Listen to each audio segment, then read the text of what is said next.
Hey everyone, today I'm going to be rotating the tires on my Dodge Durango here. I still have the winter tires on and winter rims. I'm going to be putting on the summer rims and tires. So before we dig into all this, let's check out the tools we're going to need to rotate the tires.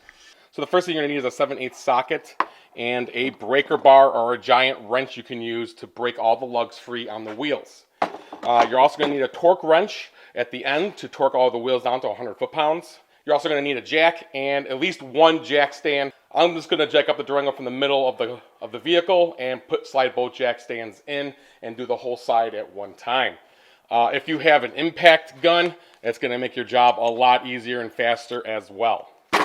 So, back in the fall, I had the summer rims taken off, and they were all marked right front, right rear, and of course the left front and left rear, which are the driver front and driver rear. That's where these tires came off from in the fall. So I'm going to rotate these. I am going to put the ones that were on the passenger side onto the driver's side and vice versa. But I'm also going to switch front and rear because these tires are not directional. If you have directional tires, you can only rotate the tires from front to rear on the same side of the vehicle. If you have a universal tire like these are, they can go on any side of the vehicle on any corner. So the idea is to crisscross the tires. Take the fronts from one side and put them on the rear of the other side. So everything is going to go diagonal on mine because I have the universals. And like I said, if you don't, you're just going to go front to rear when you go to rotate. So first thing to do now is break those lugs free. Please excuse the dirty truck. We're going to be washing at the end of the video here. You can take a nice thumbnail. But now all you want to do is break all these free. And with the big breaker bar, you get a lot of leverage and it makes the job a lot easier.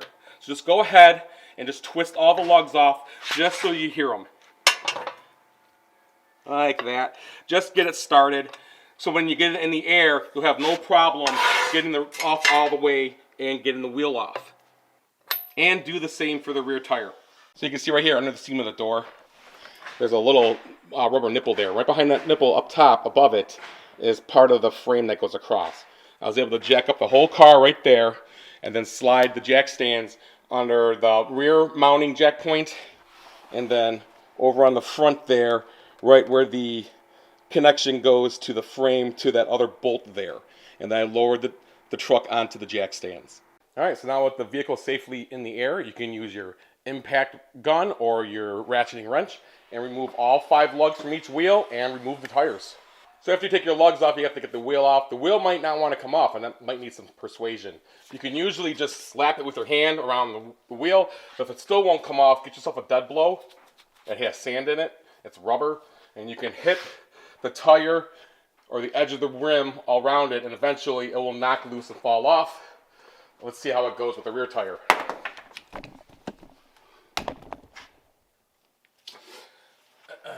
It's on there.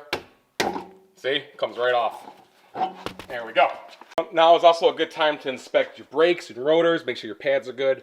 If you need to order parts, you can do that now. I'm going to refresh my calipers here. This truck goes through the winter. It's our winter vehicle. The Panda calipers take a beating through the winter. They're really great for the summer, but if you're going to ride things in the winter, you're going to have to refreshen them. So with some cardboard here, I've masked off the majority of the rotor and everything, and I'm just going to respray the front surface of the calipers on front and rear to dress it up a little bit more, make it look nice with the wheels on it.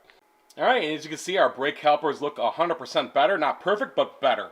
So now I'm going to mount the first wheel. Again, I'm going to put what was in the fall, the driver rear to the passenger front. So the first thing I did was I put anti-seize on all the lug stems before I put the wheel on. And now I'm starting to put on each lug hand tight all the way around, just starting them so that when I use the impact gun, nothing's going to get cross-threaded. So I just take the next lug. And just get it started. A couple turns, that's it. Do them all that way. Now with your torque wrench set to 100 foot-pounds, go ahead and tighten all the lugs to 100 foot-pounds and give each one 2 clicks on the wrench. That.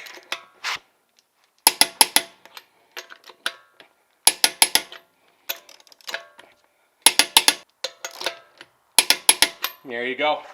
Do the back wheel the same way. So on the driver's side door, you'll see a sticker here. It has the air pressure for all the type of tires you have, the size you have. I need 36 PSI for mine. You might need 39 if you have the 18-inch size wheels. So that's going to do it for this video. We got the wheels all rotated. We got the calipers refreshed. The Durango's looking really nice and clean again. We just washed it. How's it look, Bella? Good. So I hope this video helped you out. Please give me a thumbs up if you did. Please subscribe to the channel. And take care, everyone.